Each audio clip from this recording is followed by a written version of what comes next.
रामपुर की शाही जामा मस्जिद में कोई तरावी पढ़ाने के लिए हाफिज कुरान ने ही इमाम साहब परेशान। पूरा इलाका ढूंढ लिया, कोई हाफिज नहीं। परेशान होते रहे। अचानक ख्याल हुआ कि वक्त के कुतुब आरिफ बिल्लाह जमालुल औलिया हाफिज जमालुद्दीन नक्शबंदी अलैहि रहमा हयात से हैं। इमाम साहब ने सोचा कि लाओ चलो चलते हैं, उनके पास पहुंच करके अपना मुद्दा रखते हैं, वही कोई सूरत निकाल लेंगे। आ गए हाफिज साहब इमाम साहब बोल पड़े, हुजूर आज 29 शाबान है, चांद हो जाएगा तो तरावी होगी, लेकिन कोई हाफिज कुरान नहीं मिल पाया है, तरावी कैसे होगी? बोलो बोलो। जमालुल औलिया थोड़ी देर तक निगाहें नीची किए रहे और निगाहें नीची किए बोले, जा मौलाना जा जा, आज तरावी नहीं होगी, जा। इमाम साहब बोले, हुजूर आज 29 तारीख है, चांद होगा तो होगी। जमालुल औलिया को वजदाता फरमाते, कहा ना मौलाना, जा आज नहीं होगी। बोल बोल बोल। इमाम साहब कहते, हुजूर आज 29 तारीख है। जमालुल औलिया फरमाते, मौलाना आज चांद निकलेगा ही नहीं, जा। इमाम साहब वापस चले आए, कहीं से कोई शहादत नहीं मिली। लेकिन रात को ईशा की नमाज के बाद जब बिस्तर पर लेटे तब ख्याल आया, कल तो 30 तारीख है, कल तो बगैर देखे लोग तरावी पढ़ने आएंगे, कल का क्या होगा?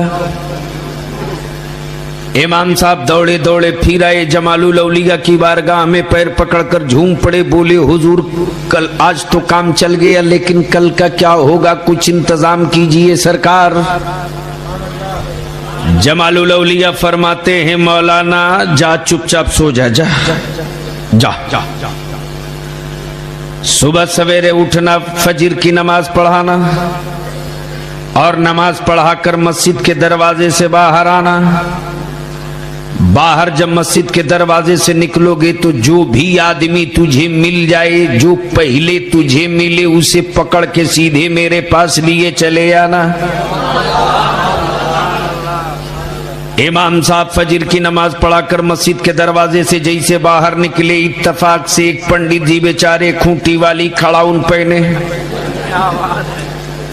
हाथ में घंटी लिए, लोटा में पानी लिए चले जा रहे हैं। खड़ाउन खटपट कह रही है, घंटी टुनटन कर रही है, खटपट टुनटन टन खटपट। समझ में नहीं आ रहा है कि नीचे वाला बोल रहा है कि ऊपर वाला बोल रहा है। ये बेचारे चले जा रहे हैं। मौलाना ने देखकर आवाज दिया, ओए पंडित जी।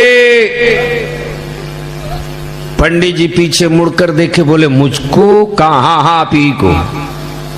कहा, कहिए मौली साहब, सब कुशल मंगल खैरियत? का साहब ठीक है। कहा, कहिए क्या आदेश है? कहा, रे आपको बाबा जमालुल औलिया ने बुलाया है, चलो। पंडित जी बोले, मौलवी साहब मैंने तो उनको देखा भी नहीं है, सिर्फ नाम सुना हूं, लेकिन जब आप कह रहे हैं कि बुलाए हैं तो चलूंगा, लेकिन थोड़ी देर रुक जाइए, मैं पहले क्रिया कर्म कर लूं तब चलूंगा। मौलाना बोले, क्रिया कर्म नहीं, पहले वहां चलो। बोल दो, अरे बोलो जोर से।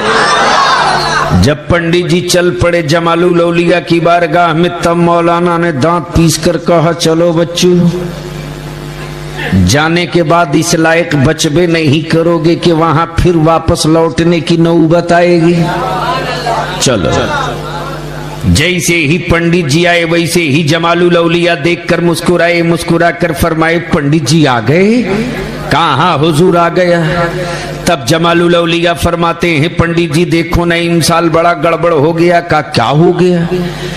जमालुल औलिया फरमाते हैं, देखो ना, कोई हाफिज कुरान नहीं मिल रहा है, तरावी कैसे होगी?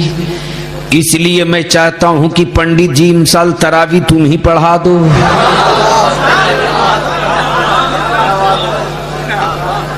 पंडित जी बोल पड़े, हुजूर मैं पंडित हूं, पंडित। जमालुल औलिया फरमाते पंडित हो तो क्या हुआ, तरावी पढ़ा दो।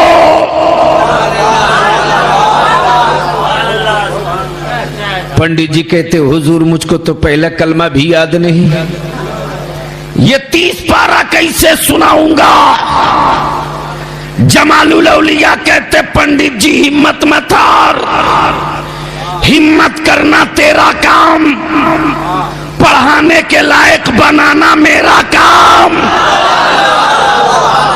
पंडित जी नहा कर आए हो, हाँ। पाक पवित्र हो, हाँ। जरा मेरे करीब आजा, आ गए। जरा मेरी बाहों में बाहें डाल दीगा। जरा मेरे सीने से सीना सटा दीगा। जरा मेरी नजरों में नजरें डाल लीगा।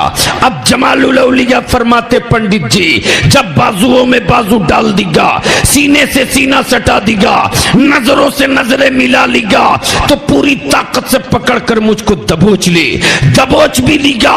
तब जमालुल औलिया फरमाते पंडित जी जब सीने से सीना सट गया, नजरों से नजरें मिल गई और दिल से दिल जब करीब हो गया, तो जिस तरह बचपने में अपनी माँ का दूध पीते थे, मेरी जबान अपने मुंह में डालकर पीना शुरू कर दे।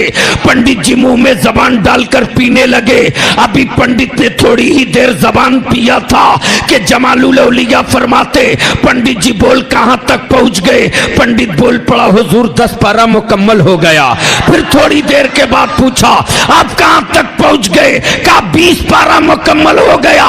जमालुल औलिया थोड़ी देर के बाद फरमाते पंडित जल्दी बोल नहीं तो सीना फट जाएगा, कहा 30 पारा मुकम्मल हो गया।